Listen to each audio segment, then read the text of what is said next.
বগুড়ায় কলেজ ছাত্রী ধর্ষণ এবং পরে ওই ছাত্রী ও তার মাকে মাথা ন্যাড়া করে নির্যাতনের ঘটনায় কাউন্সিলর রুমকি সহ আরও ৬ জনকে গ্রেফতার করেছে পুলিশ। গতরাতে পাবনা, বগুড়া ও সাভারের বিভিন্ন স্থানে অভিযান চালিয়ে তাদের গ্রেফতার করা হয়। এ নিয়ে মামলায় অভিযুক্ত ১০ আসামির সবাইকে গ্রেফতার করা হলো। এদিকে ঘটনা তদন্তে ৩ সদস্যের কমিটি গঠন করেছে জেলা প্রশাসন। বগুড়ার প্রতিনিধি কমলেশ মহন্ত শানের তথ্যচিত্রে ডেস্ক রিপোর্ট। বগুড়ায় কলেজ ছাত্রীকে ধর্ষণ এবং পরে মা মেয়ের মাথা নাড়া করার ঘটনায় পলাতক ৬ আসামিকে গ্রেফতার করা হয়েছে।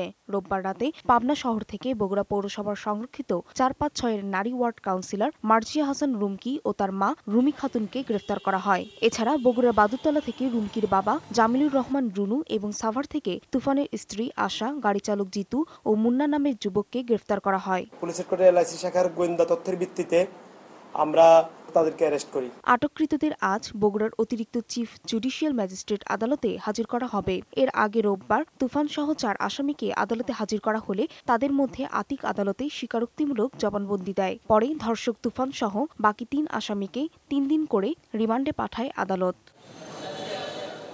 এদিকে ঘটনা তদন্তে জেলা প্রশাসনের পক্ষ থেকে ৩ সদস্যের কমিটি গঠন করা হয়েছে। গত ১৭ জুলাই ভালো কলেজে ভর্তিতে সহযোগিতার কথা বলে কৌশলে কলেজ ছাত্রীকে ধর্ষণ এবং পরে নির্যাতনের ঘটনা ঘটে।